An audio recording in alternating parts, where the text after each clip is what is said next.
तो इसमें हम लोग पहली साखी देखते हैं कि बलिहारी गुर आपने द्योहाड़ी कई बार, जिन मानस ते देवता करते न लागी बार, कबीरा करते न लागी बार। तो आप लोगों को इस पाठ में से संदर्भ सहित आपको कुछ प्रश्न पूछे जाएंगे। तो इसमें आप लोग देखें कि जो यह साखी है, प्रस्तुत साखी में कबीरदास ने गुरु की महत्ता का प्रतिपादन किया है, गुरु का महत्व बतलाया है कि बलिहारी गुरु आपने, बलहारी अर्थात मैं बलहारी जाता हूँ, गुर माने गुरु, आपने माने अपने। तो कबीरदास जी कहते हैं कि मैं अपने गुरु पर निछावर हूँ या उन पर बलहारी जाता हूँ। द्योहाड़ी कई बार, द्यो माने दूं, हाड़ी माने शरीर, द्योहाड़ी दूं हाड़ी माने शरीर को, कई बार माने कई बार। अर्थात कबीरदास जी कह रहे हैं कि मैं अपने उन सच्चे गुरु के ऊपर कई बार अपने शरीर को निछावर करता हूं या उनको समर्पित करता हूं। कैसे गुरु पर? कि जिन मानस ते देवता करते न लागी बार, जिन माने जिन्होंने, मानस माने मनुष्य से, तय देवता, तो मनुष्य से देवता करत न लागी बार, करत अर्थात बनाने में, न लागी बार बिल्कुल भी समय नहीं लगाया। तो जिन सच्चे गुरु ने हमें मनुष्य से देवता बनाने में अधिक समय नहीं लगाया, अर्थात अविलंब ही उन्होंने हमें मनुष्य से देवता बना दिया है, ऐसे गुरु पर मैं अपने शरीर को कई बार उनके ऊपर निछावर करता हूं।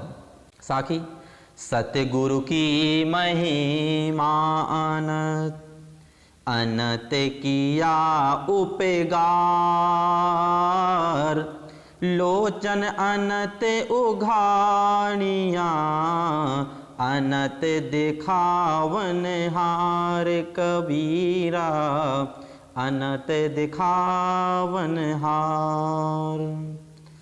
तो इस साखी में कबीरदास के द्वारा अपनी गुरु की महिमा का वर्णन किया गया है। देखते हैं इसके अर्थ की ओर, इसकी व्याख्या की ओर।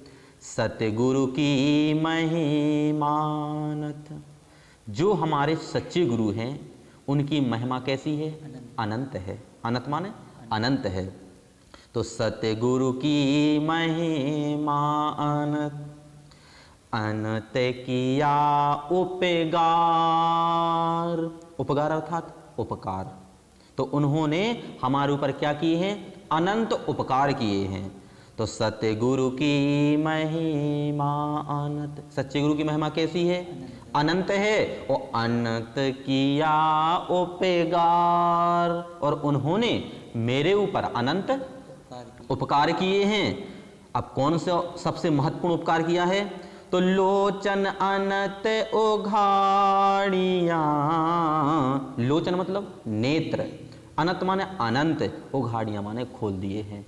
उन सच्चे गुरु ने मेरे अनंत नेत्रों को खोल दिया है या मेरे दिव्य नेत्रों को खोल दिया है, जिसके कारण अनंत दिखावन हार, अनंत दिखावन हार मतलब मैं उस अनंत स्वरूप, उस पर ब्रह्म परमात्मा के मैं दर्शन कर सका, अर्थात दिखावनहार। उन्होंने हमें उस पर ब्रह्म परमात्मा के दर्शन करा दिए हैं। तो मेरे उन सच्चे गुरु की महिमा अनंत है, जिन्होंने मेरे ऊपर अनंत उपकार किए हैं। उन्होंने अपने ज्ञान के द्वारा मेरे नेत्रों को खोल दिया है, मेरे ज्ञान चक्षुओं को खोल दिया है, जिसके कारण अनंत दिखावनहार, और उन्होंने हमें उस परब्रह्म परमात्मा के दर्शन करा दिए हैं। आगे चलते हैं कि दीपक दिया तेल भर, बाती दैया घट, पूरा किया बिसाहुड़ा, बहुरी नया बोहट, हट कबीरा बहुर नया बो हट।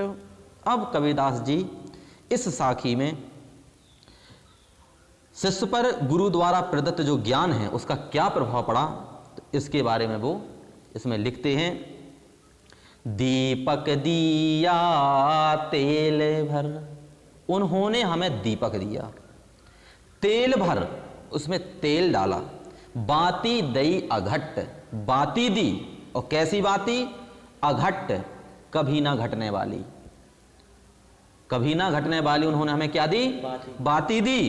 पूरा किया विसाहुणा, पूरा माने पूरा कर लिया है, विसाहुणा माने होता है क्रय विक्रय, तो जो लेन देन था वह हमने पूरा कर लिया है। बहुरी ना आबो हट, बहुरी माने पुनः, ना माने नहीं, आबो माने आऊंगा, हट माने इस बाजार में। तो ये इसका सीधा सीधा अर्थ है। लेकिन कबीरदास जी ने जो अन्योक्ति में जो इसका वर्णन किया वो इस प्रकार है कि दीपक दिया तेल भर, दीपक दिया, कौन सा दीपक दिया, यह शरीर रूपी दीपक दिया। क्या दिया, ये शरीर रूपी दीपक दिया, और तेल भर, और इस शरीर में उन्होंने क्या किया, तेल डाला। तेल कौन सा, स्नेह का, प्रेम का, इसमें क्या डाला, तेल डाला।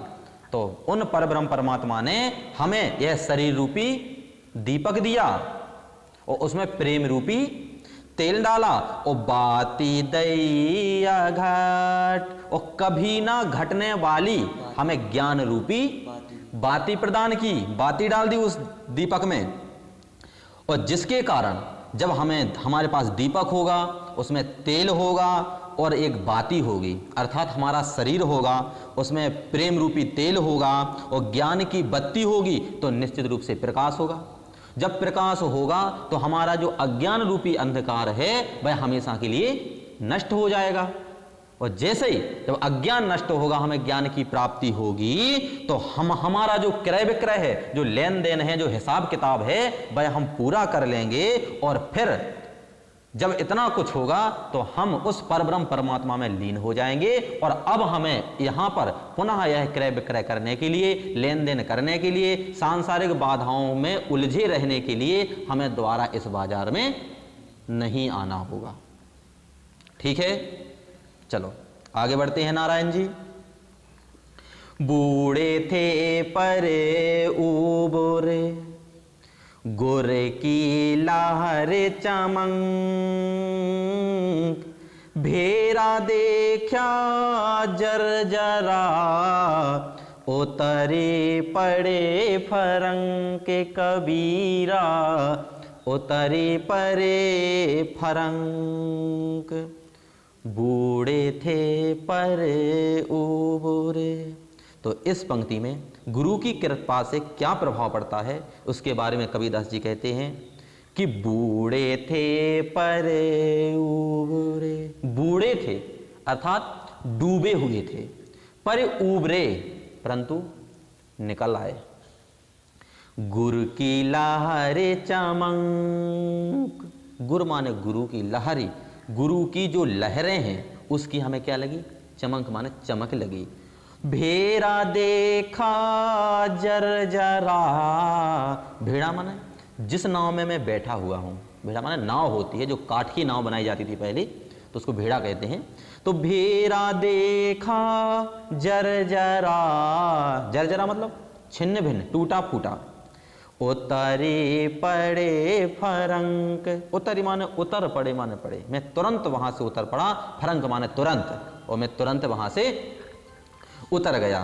तो ये आपका अर्थ है।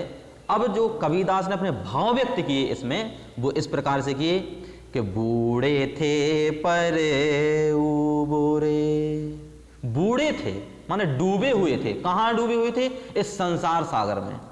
तो इस संसार सागर में, इस भव सागर में हम डूबे हुए थे। पर उबरे, परंतु मैं निकल आया, मैं थोड़ा निकल आया। कैसे निकल आया, बोले गुरु की लहरी चमक, जब गुरु के द्वारा दिए गए ज्ञान के कारण जब हमें ज्ञात हुआ, तो उनके ज्ञान के द्वारा जब हम थोड़े निकले और भेरा देखा जर्जरा। और कबीरदास जी कहते हैं कि जैसे गुरु के ज्ञान की चमक से जब प्रकाश हुआ, ज्ञान का जब प्रकाश हुआ, तो हमने देखा कि जिस नाव के कारण हम इस संसार सागर को पार करना चाहते हैं या पार लगना चाहते हैं, तो ये नाव तो कैसी है, टूटी फूटी है। अतः हम इसके माध्यम से हम उस परब्रह्म परमात्मा तक नहीं पहुंच सकते हैं। यदि हम इस संसार की विघ्न बाधाओं में पड़े रहे तो हम इस संसार को पार नहीं कर पाएंगे, हमें मोक्ष की प्राप्ति नहीं हो पाएगी। जब मैंने देखा कि अरे ये जो नाव है, जिस मार्ग पर मैं चल रहा हूं, यह जो नाव है यह तो टूटी फूटी है, तो जब मैंने देखा कि टूटी फूटी है, तो उतरी परे फरंग, उतरी माने उतर, पड़े माने पड़ा, मैं फरंग माने तुरंत, तो मैं तुरंत ही उस नाव से नीचे उतर पड़ा कि मैं इस मार्ग से, इस साधन से अपने उस पर ब्रह्म परमात्मा तक नहीं पहुंच सकता हूं। आगे चलते हैं।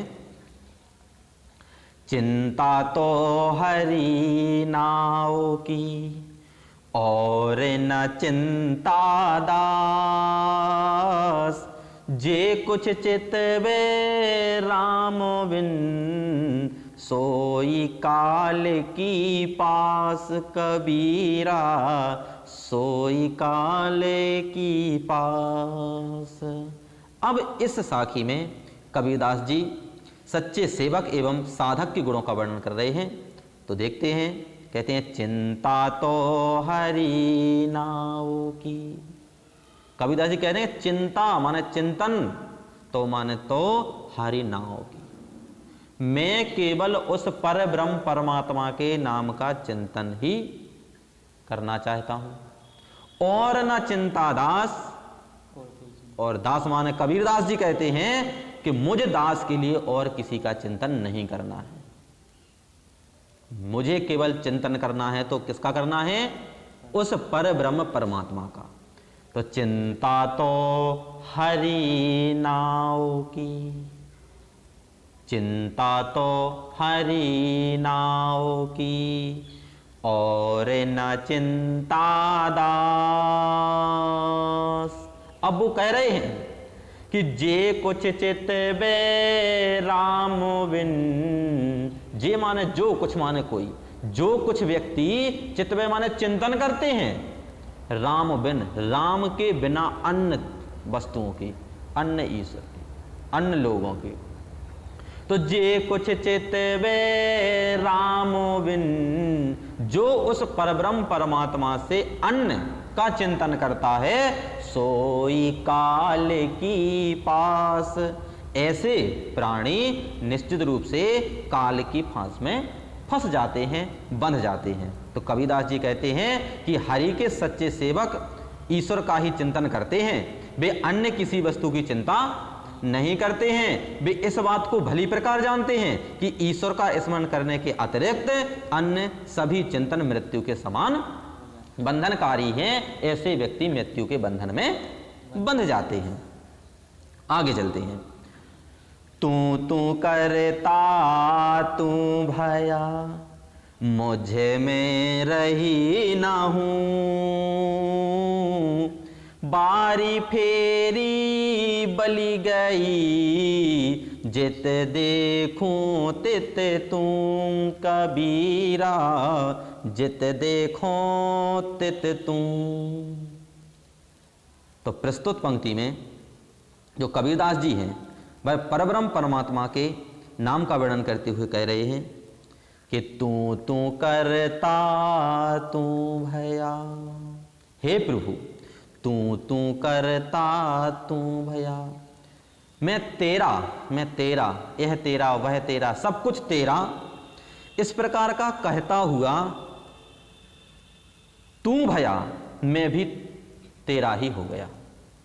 तू करता तू भया, तेरा तेरा कहते कहते मैं स्वयं तेरा हो गया, मैं भी तेरा हो गया। मुझ में रही ना हूं। अगले पद में कबीरदास जी कहते हैं मुझ में मतलब मुझ कबीरदास में रही ना हूं मान होता है अहंकार। तो मुझ कबीर में कोई अहंकार नहीं रहा। हे प्रभु मैं तेरा तेरा कहते कहते मैं तेरा ही हो गया, मेरा अपना कुछ नहीं रहा, मुझ में रही ना हूं, फिर मुझ में कोई किसी प्रकार का अहंकार नहीं था, क्योंकि इस संसार में सब कुछ तेरा ही है। ओ बारी फेरी बल गई, और जब से मैं तेरा हो गया, मेरा जो अहंकार था कि यह मेरा है, यह मेरा है, तो यह भी नष्ट हो गया। तो बारी फेरी बल गई, तो जो यहां की जो बारी फेरी थी, जो जन्म मरण का जो चक्कर था, वो बली गई, वो नष्ट हो गया। बली मतलब जल जाना, तो वह जल गई या नष्ट हो गई। तो जो बारी फेरी थी, जो यहाँ का जो आना जाना था, जो जन्म और मृत्यु का जो चक्र था, वो क्या हो गया, वो जल गया, वो नष्ट हो गया। अब तो जित देखूं ते तू, अब मैं जहां भी देखता हूं वहां पर हे परब्रह्म परमात्मा आपके ही दर्शन होते हैं। हर जगह आप ही हमें दिखाई देते हैं, प्रत्येक प्राणी में, प्रत्येक वस्तु में, प्रत्येक कण कण में अब तो हमें आपके ही दर्शन होते हैं। तो कबीरदास जी कहते हैं कि हे प्रभु, तू करते करते अब मैं तेरे ही रूप वाला हो गया हूं, अर्थात प्रभु का नाम रटते रटते अब मैं प्रभु जैसा ही हो गया हूं। परमात्मा में लीन हो जाने के कारण मेरा जो सारा जो अहंकार था वह पूरा का पूरा समाप्त हो गया है। इसके परिणाम स्वरूप मेरे लिए जो जन्म और मरण का जो चक्र था, फिर जन्म लेना, फिर मृत्यु को प्राप्त होना, इस प्रकार का जो चक्र था वो जलकर समाप्त हो गया है, नष्ट हो गया है। अब मैं जिधर भी देखता हूं उधर हे परब्रह्म परमात्मा मुझे तुम दिखाई देते हो। इसका अभिप्राय यह है कि प्रभु का स्मरण करते करते भक्त ने परमात्मा का ही रूप प्राप्त कर लिया है, अर्थात वह परब्रह्म परमात्मा में ही समाहित हो गया है। अब उसे संसार में चारों ओर केवल परब्रह्म परमात्मा के ही दर्शन होते हैं और उसे कुछ दिखाई नहीं देता है।